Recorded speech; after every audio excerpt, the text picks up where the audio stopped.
Hello, and thanks for joining. We're going to get started here in about 90 seconds or so. So thanks for joining if you're already on.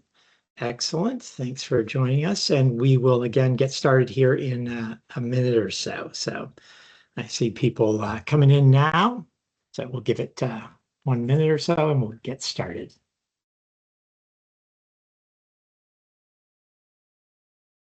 And I'm excited to cover today's topic. There's so many changes going on, and not only on the 22nd, but Microsoft on the 28th did a deeper dive, which uncovered even more, in my opinion, than on NCAP. So happy to get into that today. And again, we'll get started here in about 30 seconds. So for those of you just joining, thanks for joining this morning. We appreciate it.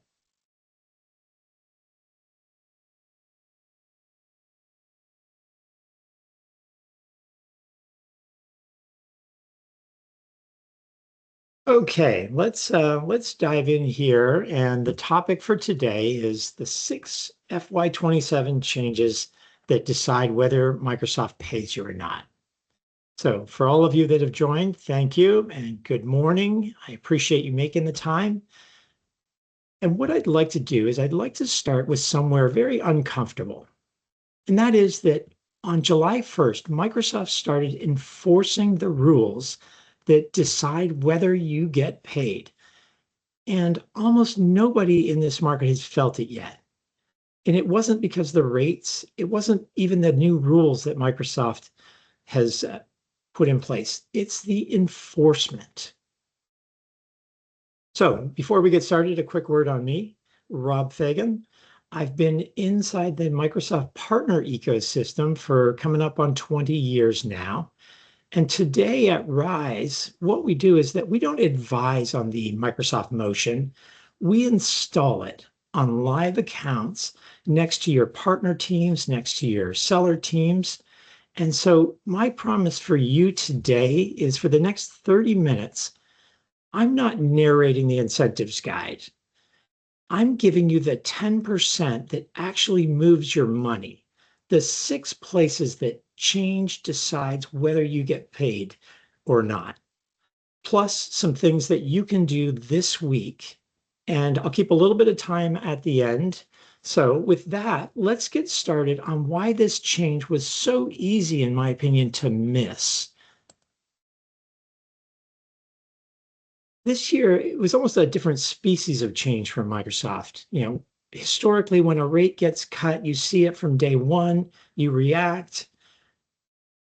This one, it takes a year to surface some of these changes. Everything looks normal right up until the money you expected doesn't arrive. And the interesting part for me is that before you think Microsoft has buried that or is doing something different, they didn't. The performance data that we needed last year has always existed and that we'll need this year inside our ASPX portal. It's been there for coming a year or so now, along with those monthly updates that go with it. And very few partners that I talk to open those pieces of information. And so that's something that we need to change, a behavior as a partner community we need to change, is we really do need to be aware of this data. And in my opinion, that's why most partners haven't clocked some of these changes. By the time it shows up in your bank account, the engagement that caused it's already been graded by Microsoft. And the naming, in some cases, kind of makes this worse in my mind. Is we think about the Microsoft Commerce incentives is still the umbrella as it was last year. What changed is the activity side, the rebranding to the Frontier Accelerate program. And that's across Copilot, AI Business Solutions, Security, Azure, Marketplace, the whole 9 yards of the different solution areas. And for me personally, those names feel very familiar. And that familiarity can become a trap. It almost invites you to skim through some of these changes.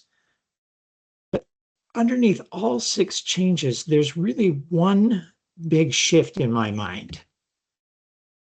And And I'll let these two columns speak for themselves, but the shift in one sentence is Microsoft didn't rewrite the model use this year. It started collecting on it. The rate and the 12-month clock were both in last year's guide. What was thin was the population being measured.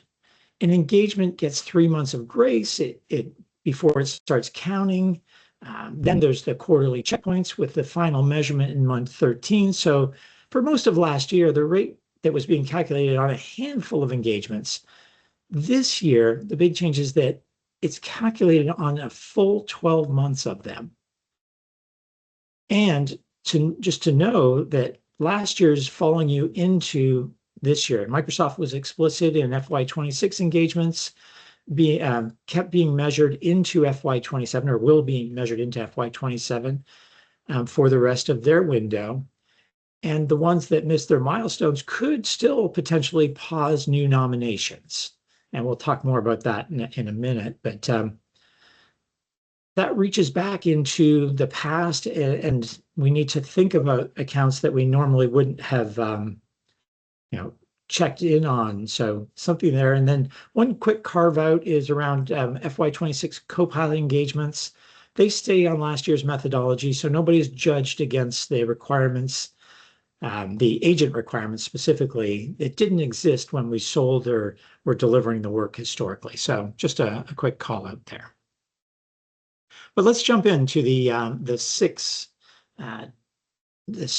changes here. So change number one. The danger isn't this number on the screen. It's kind of it's this measurement. That's what the real challenge is. A weak engagement used to stand on its own. If we had one customer that didn't pull through on the engagement, it wasn't a hit against us or a knock against us at large. But now Microsoft is grouping related engagements into a performance cluster, and it's grading the cluster as one. And one soft result gets absorbed, but a pattern of thin work has nowhere to hide. So if we have multiple customers that aren't either completing the engagements or experiencing growth through the engagements, that is going to hurt us. And because it rolls on a trailing 12 months, there is no year end that you can sprint towards. It is now you're being measured on that cluster. So here's the FY27 escalation, and it's the part that matters. Fall under that line, and you can be paused from nominating new work across the entire cluster.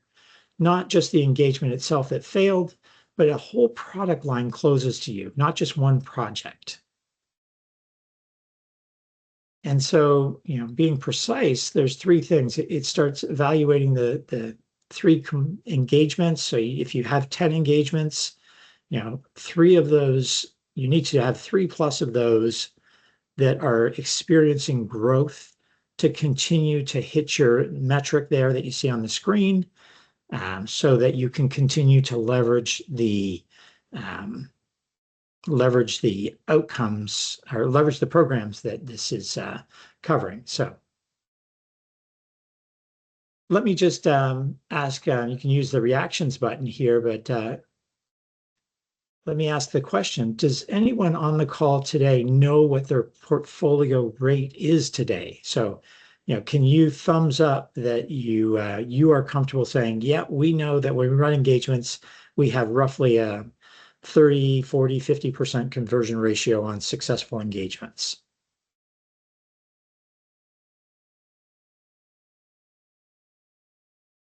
Yeah, so there's a few people, which is great, and that's really important to have that that muscle built, because without that muscle, we are really putting ourselves at risk for leveraging Microsoft programs. So with that, let's move on to the next change here. That's change number 2. The mechanics are on the slide here. Here's what they mean in real life. You deliver a project in March. The team celebrates. moves on, forgets the customer's name by June, but next March you find out the engagement that the engagement grade was graded, and 11 months have gone by. Nobody in your firm has actively been managing that account. There's a couple takeaways from that. First, how well do you deliver is no longer the whole story. So just getting the project across the line is not the whole story. What the customer does after you leave is now on your scorecard. Second, the starting line looks like the day you begin. So setting a soft baseline to a flatter will lead to a flatter result when you finish. So we really need to be actively engaged in these customers, and we need to be looking at them month over month, quarter over quarter, so that we're watching for the growth. We're not just deploying. And this is a will be a mindset shift and a philosophical change for a lot of partners. And I know that I was guilty of this, running my last Microsoft partner, when we would deploy a product and we would get the thumbs up, we would get the sign off, and we would move on to the next project. But now Microsoft is watching these projects, and they want to see that growth. So it's very important that we're measuring that and we're maintaining that. We've got touch points. So, and for me personally, I think that partners that offer managed services versus your traditional systems integrators will have an advantage here. This is part of their normal operating procedure, is to stay close to these customers. That's not necessarily true of a legacy systems integrator. So, and I speak from experience on that one. So with that, let's move on to change number 3.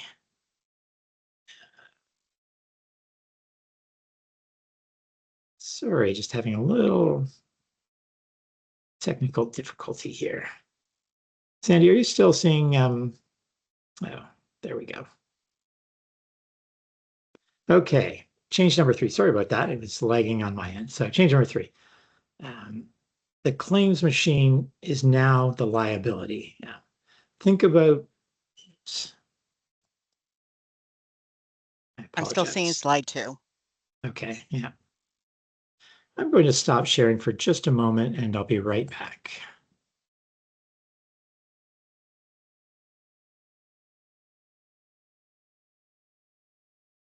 Okay, are you seeing Yes. slide 3 now? Great. Okay. Yep, we got it. Apologies for that. So again, think about what this does to the machine you've built. We're used to our old plays, claim everything, follow through lightly. We get paid, repeat, rinse and repeat. It just worked. In FY27, Microsoft is putting a ceiling on it.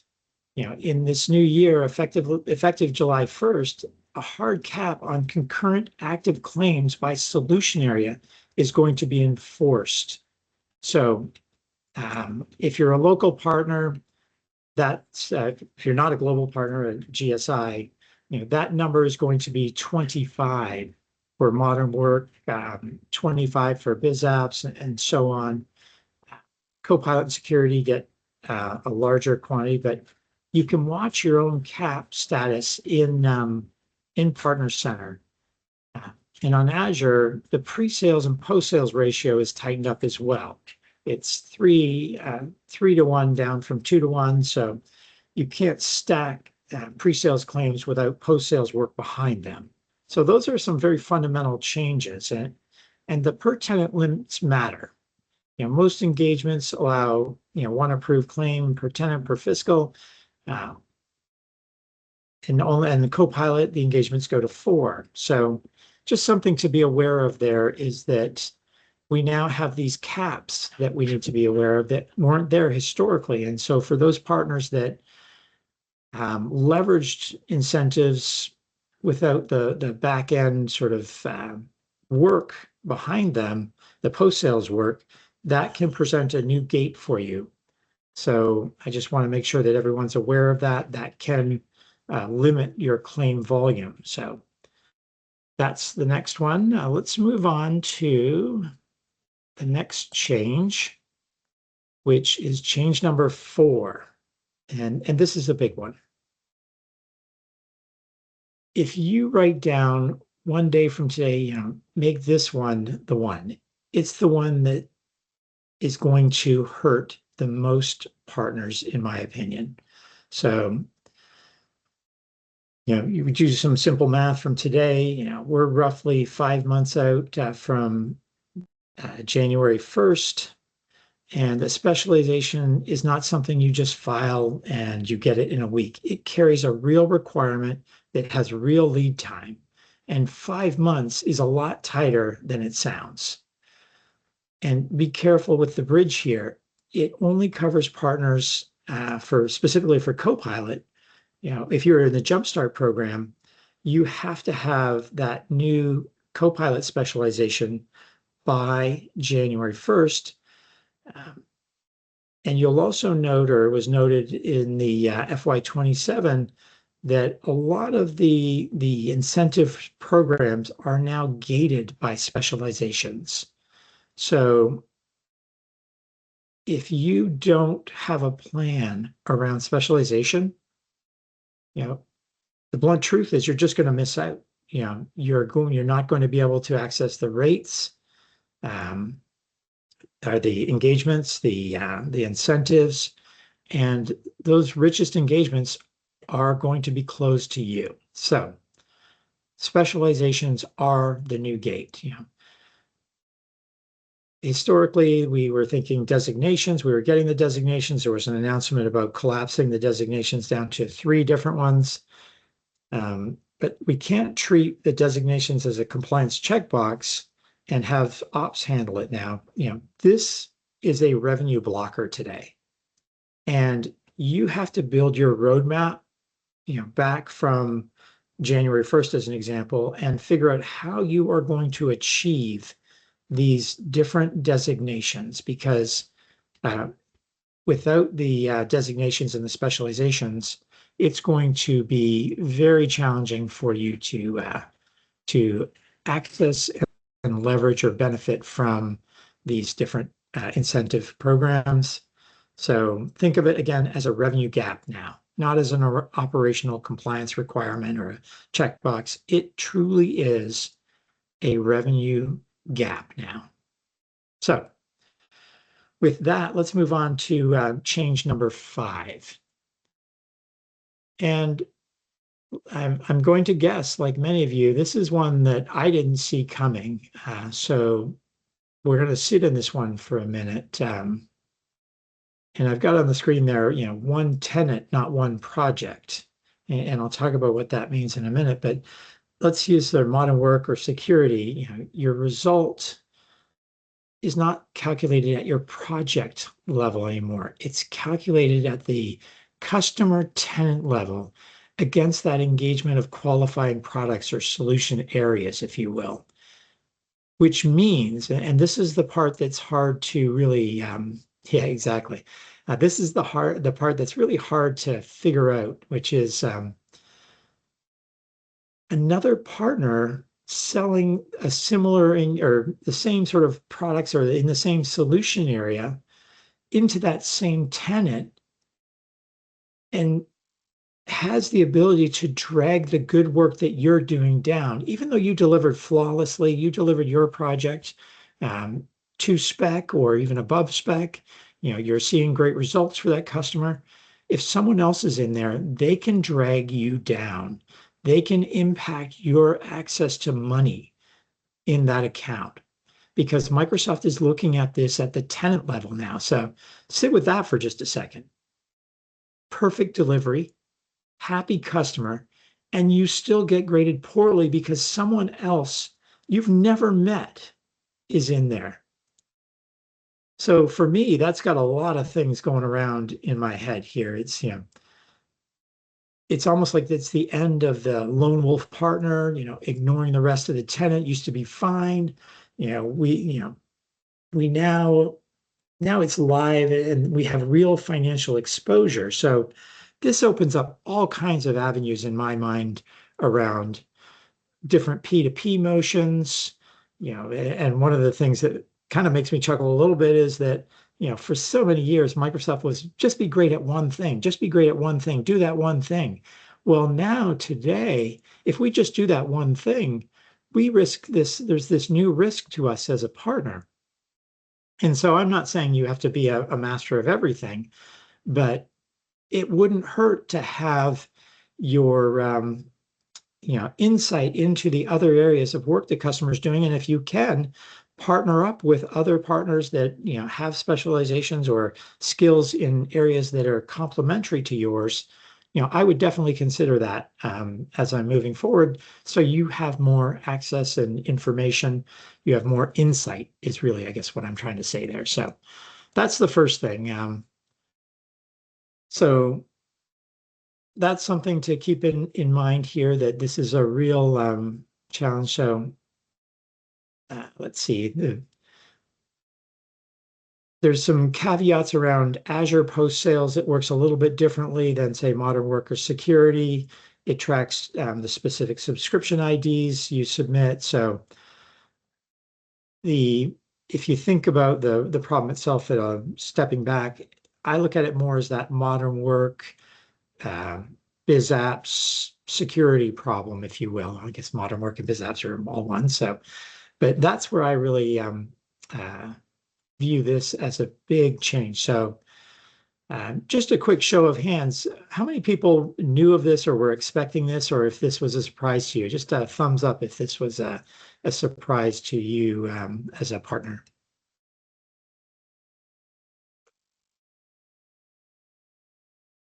Yeah, a lot of thumbs going up here. And that is so true that for me, this is the one that it's probably the hardest pill to swallow. I understand the previous, some of the other ones we talked about, like the performance metrics, the following the trailing 12 months. All those things make a lot of sense to me. They're good business. They're good for us as partners to really work with those customers that are serious about doing projects.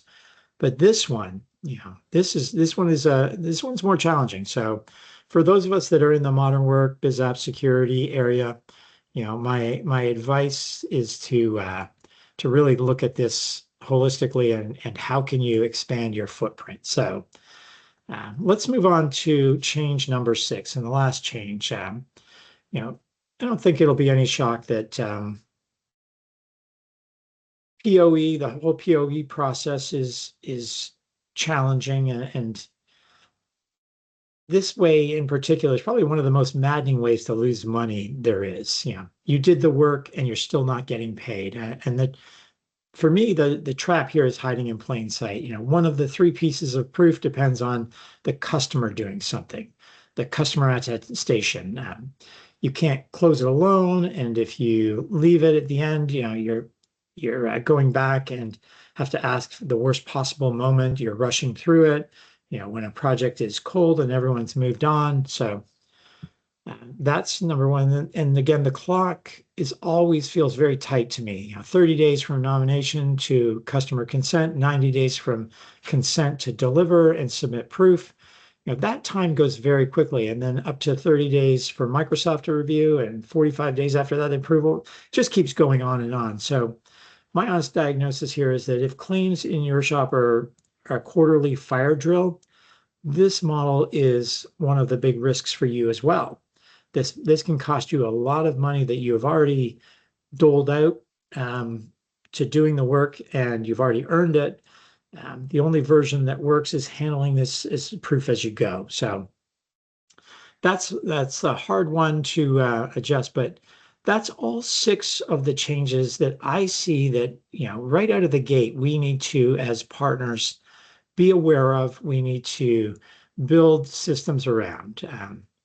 So now, what most firms will do with them, and my experience in talking to them, is that the mistake I see is that, and it's a completely human one, is we open the guide, we recognize the program names, we decide if it's a rebrand or not, and then we close it, we move on. We've got to run the businesses, we still have to get work done. The names carried over, and we assume the rules did. And what's new is that Microsoft is now collecting on those changes, those rules.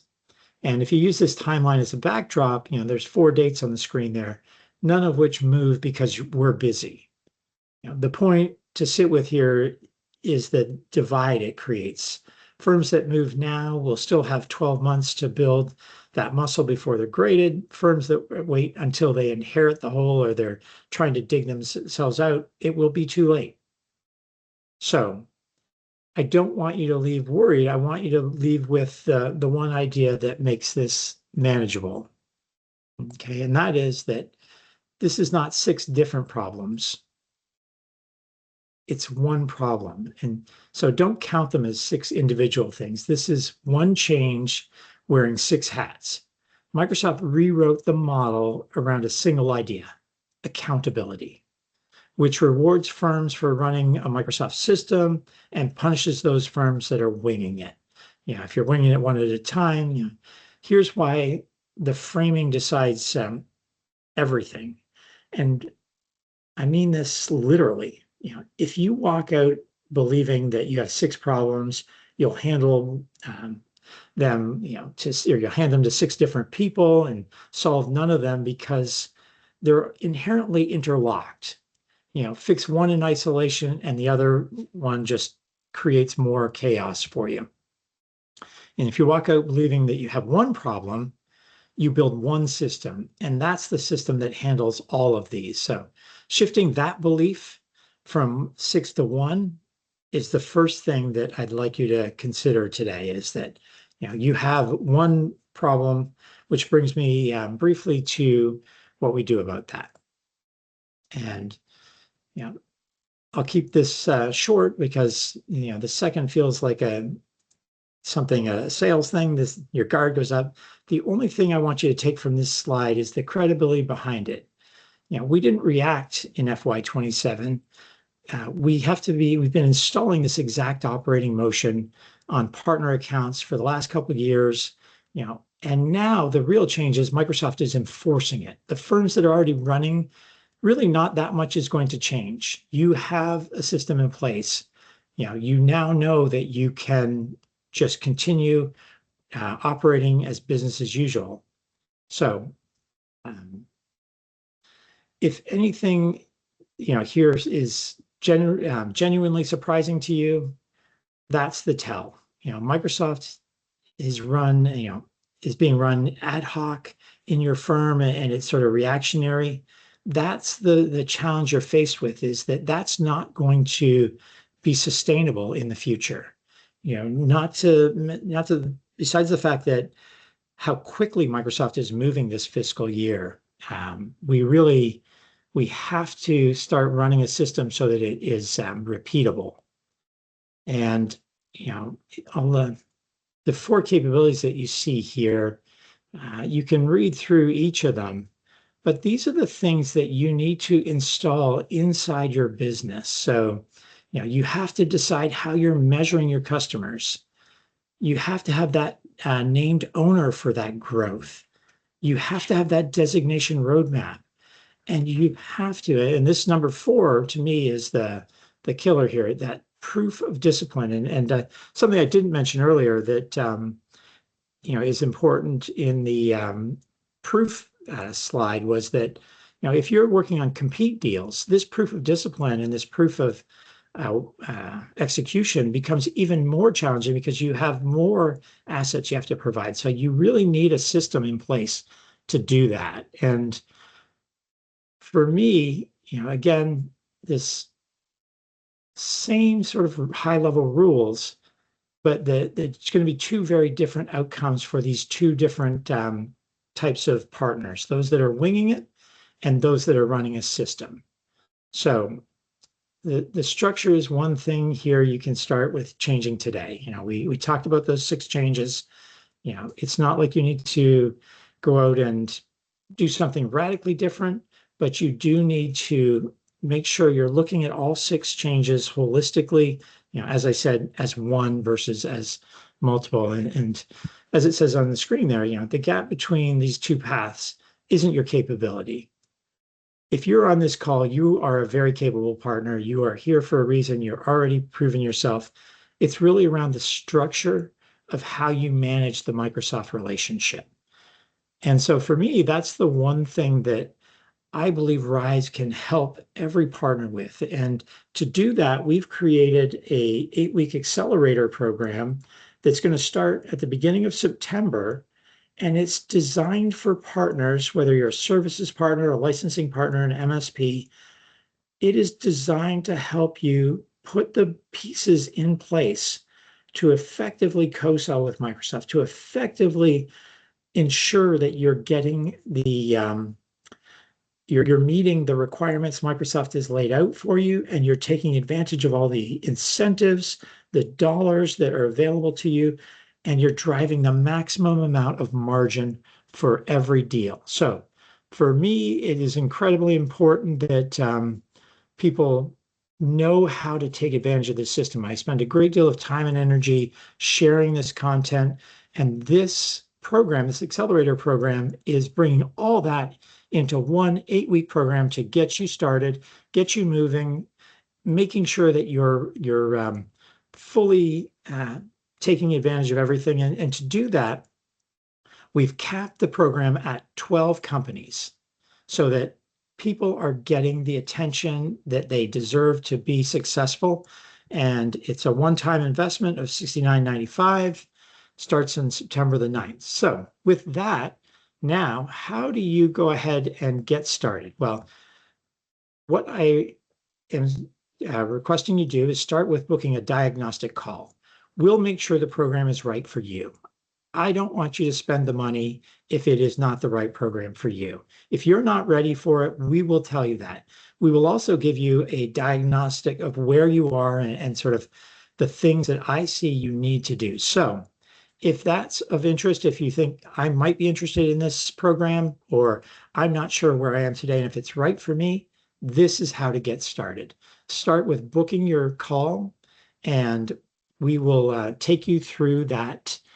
The process will take you through and answer your questions and really make sure that you are set up for success in FY27. So with that, I want to say thank you, and I'll pause here and see, Sandy, if there are any questions we've got in the Q&A. Yeah, a couple of questions came in during, and if you do have any questions, please pop them into the Q&A now. Somebody did ask in ASPX, where exactly is the portfolio rate found? Yeah, it's in the report. So if you're not seeing that, you just have to dig a little deeper. There's, the data is not super clear. Microsoft has not done a great job of surfacing all that data, but if you have the ASPX data, you have the ability to calculate, at least at a high level, what you're doing. So Microsoft does its best to give us some data. Is it perfect? It is not. So what I would encourage every partner to do is look at that data and just calculate on your own, where am I at today? What am I doing? Which customers am I doing incentive programs with, or POCs with, and are they funded? If they are funded, what's our success rate in growing those? So you can look at the historical data and see growth month over month in that data. So that's what I would suggest there. I also see a question about the Jumpstart program, Sandy. I'll just answer that real quick, that the Jumpstart program is no longer a thing. Now it is the Copilot specialization. So there's no more data about Jumpstart out there. And those were the only questions that came through. Oh, we got something new, I think.